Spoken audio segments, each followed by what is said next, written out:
पर बैठे किसानों व प्रशासन व निगम अधिकारियों के बीच बनी सहमति। टंचिंग ग्राउंड में 20 दिसंबर तक कूड़ा डाले जाने व निस्तारण किए जाने को बनी सहमति। टंचिंग ग्राउंड में मेडिकल बायो वेस्ट व होटलों का कूड़ा डाले जाने पर निगम प्रशासन सख्त। नमस्कार, मैं हूं आपके साथ अंजना और आप देख रहे हैं काशी भूमि। आइए शुरुआत करते हैं आज की बड़ी खबर से। काशीपुर के कचनाल गाजी में बने टंचिंग ग्राउंड में कूड़ा डालने के विरोध में धरने पर बैठे किसानों व स्थानीय नागरिकों के बीच पहुंचे एसडीएम व नगर आयुक्त ने आपसी वार्ता के बाद तय बिंदुओं पर सहमति जताते हुए धरना दे रहे किसानों को मना लिया। अब दोनों पक्षों के बीच 20 दिसंबर तक इस समस्या का हल निकाले जाने को सहमति बनी। उसके अलावा भी किसानों की तरफ से कुछ बिंदु अधिकारियों के समक्ष रखे गए, जिन्हें अधिकारियों के द्वारा मान लिया गया। यहाँ बता दें कि मानसूनी बारिश के चलते ढेला नदी में हुए कटाव की वजह से कचनाल गाजी में स्थित टंचिंग ग्राउंड व आसपास के किसानों को खासा नुकसान झेलना पड़ा है, जिसके बाद से यहां के किसान व नागरिक यहां से कूड़ा घर हटाए जाने को लेकर धरना दे रहे हैं। आज एसडीएम अभय प्रताप सिंह व नगर आयुक्त विवेक राय, तहसीलदार यूसुफ अली के साथ धरना स्थल पर पहुंचे और उनसे वार्ता की, जिसके बाद 20 दिसंबर तक इसका हल निकाले जाने पर सहमति बन गई। ढेला नदी ने रौद्र रूप अपनाया तो टंचिंग ग्राउंड में आफत बनकर बरस गया ढेला नदी का ये रौद्र रूप। नतीजा ये रहा कि किसानों की खेती जो फसल है वो बर्बाद हुई और यहाँ के जो नागरिक हैं वो भी परेशान हुए। ऐसे में जब यहाँ धरना प्रदर्शन भारतीय किसान यूनियन ने शुरू करा तो आखिरकार अधिकारियों को आना पड़ा है। कुछ बिंदु तय हुए हैं, जानेंगे सर नगर निगम की और किसानों की क्या वार्ता हुई, किस तरह के बिंदु तय हुए हैं।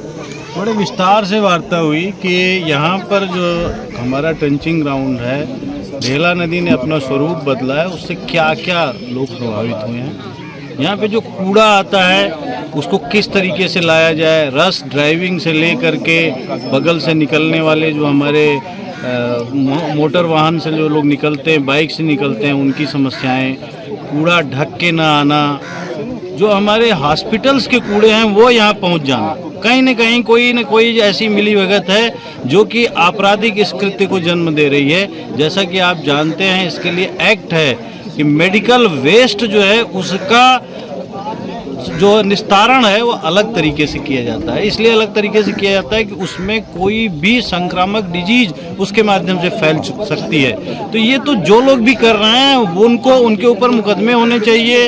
अगर हमारे यहाँ के लोग हमें सहयोग करेंगे, उनकी स्पष्ट पहचान होगी, 100% हम मुकदमा दर्ज कराएंगे और हमारे लोग जो हमारी गाड़ियों में अगर आ रहा है तो भी कार्रवाई होगी। इसके लिए जिलाधिकारी महोदय के स्तर से एक कमेटी बनी हुई है जिसमें हमारे एसडीएम साहब भी हैं। हम इसमें छापेमार की भी कार्रवाई करेंगे। यह जो है विस्तृत रूप से इसको किया जाएगा, क्योंकि किसी के दंड को कोई और भुगते, ये जो है कहीं से भी प्राकृतिक न्याय का सिद्धांत नहीं है। इसी प्रकार के होटल्स के जो कूड़े हैं उसके समय में एनजीटी की गाइडलाइन है, सॉलिड वेस्ट मैनेजमेंट रूल 2016 कहता है जितने बल्क जनरेटर हैं अपने कूड़े का निस्तारण स्वयं करेंगे, लेकिन चोरी छुपे वो अपने कूड़ा ले आकर के यहाँ पे डाल दे रहे हैं।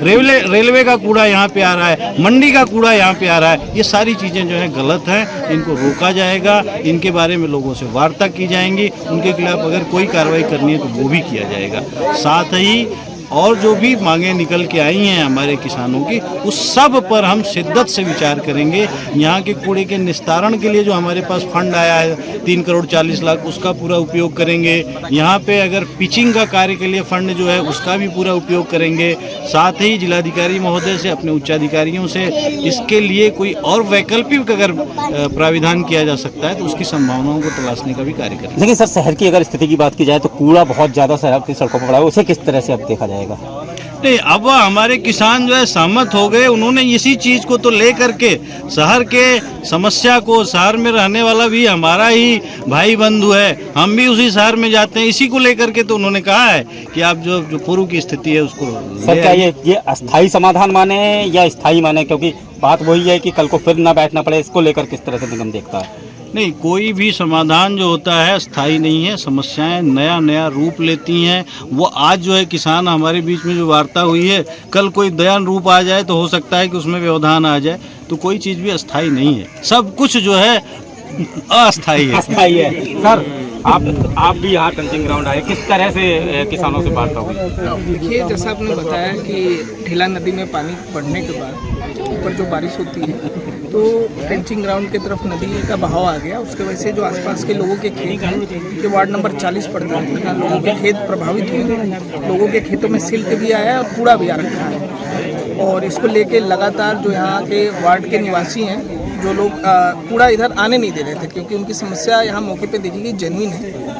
और तो इसी को लेके इनसे लगातार वार्ता चल रही थी। वार्ता में कुछ शर्तों के साथ ये तय हुआ है, जिनकी जो समस्याएं इन्होंने बताया उसे अभी आप जैसे नगर आयुक्त सर ने बताया कि इनके द्वारा क्या क्या कार्रवाई की जाएगी। कूड़ा जो है ढक के आएगा, गाड़ी जो है ड्राइवर जो है वो सही से गाड़ी ले आएंगे, मेडिकल वेस्ट नहीं पड़ेगा यहाँ पे, रिजॉर्टों का जो बल्क जनरेटर है वो अपना वेस्ट यहाँ नहीं डालेंगे। तो इन सारी चीज़ों को लेके एक अभी समाधान की तरफ हम बढ़े हैं, और प्रयास ये रहेगा कि आगे जो समस्या यहाँ बनी हुई है आगे ये समस्या ना है। और इसका जैसा कि अभी नगर आयुक्त सर ने बताया कि आगे अगर कोई विकल्प हो सकता है तो इस पर भी हम लोग प्रयास करेंगे कि इससे तो ये तो अधिकारियों का पक्ष था। अब मैं किसानों की भी बात जान लेता हूँ। सर, कहीं ना कहीं सहमति या लॉलीपॉप है? नहीं, किसानों की जो सहमति है एक ही उससे हुई है, तो यहाँ से हटेगा। खुद के लिए शहरवासियों की समस्या को देखते हुए ये 4 महीने का टाइम जो है तय हुआ है कि 4 महीने में ये नगर निगम जो है कहीं और जगह तलाश करेगा और 4 महीने के बाद यहाँ से हटाया जाएगा। वो इसलिए कि हमें यहाँ दिक्कतें इसलिए नहीं, ये उपयुक्त जगह ही नहीं है, नदी के बीच है, ये सबको दिक्कत है। 2010-11 में मैं यहाँ ग्राम प्रधान था, तो इस जिले में निर्मल ग्राम पुरस्कार, राष्ट्रपति पुरस्कार मिला हुआ इस ग्राम पंचायत को। सबसे नंबर 1 जिले में 350 पंचायतों में सबसे नंबर 1 गांव था स्वच्छता में। और आज यहाँ कूड़े का ढेर लगा के और सारा इसको सबसे नंबर लास्ट कर दिया है इस ग्राम पंचायत को।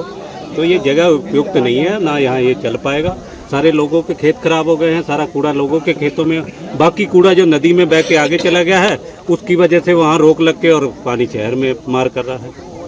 कहीं ना कहीं दिक्कत है। हाँ, गलत है। भारतीय किसान यूनियन के अध्यक्ष, प्रदेश अध्यक्ष युवा, सर क्या सहमति बनी है और धरना ना करना पड़े उसको लेकर? सहमति अभी प्रधान जी ने बताया कि कुछ बिंदुओं पर बनी है। 20 दिसंबर तक का समय दिया गया है, क्योंकि शायद साहब लोगों ने पूरी बात नहीं बताई होगी। 20 दिसंबर तक का 2023 तक का 4 महीने का समय दिया है कि आप ये समय किस चीज़ के लिए दिया गया है? कि इस कूड़े को हटाकर दूसरी जगह लेके जाइए, क्योंकि इनका कहना था कि आपने तत्काल रूप से यहाँ धरना लगा लिया, हमारे पास कोई और जगह नहीं है, इस समय शहर में कूड़ा है।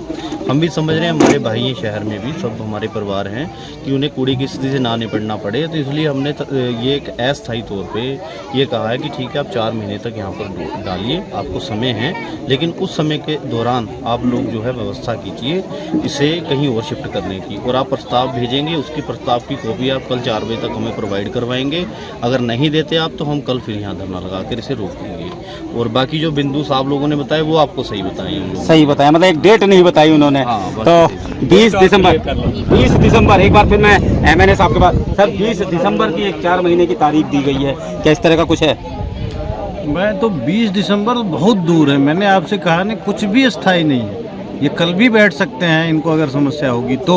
इनके लिए विकल्प खुला है, हम प्रजातंत्र में जी रहे हैं, अधिकार मांगना है आपका राइट है। वो कल भी बैठेंगे तो कल भी हम उनके साथ बैठेंगे। 20 दिसंबर तो बहुत दूर की चीज़।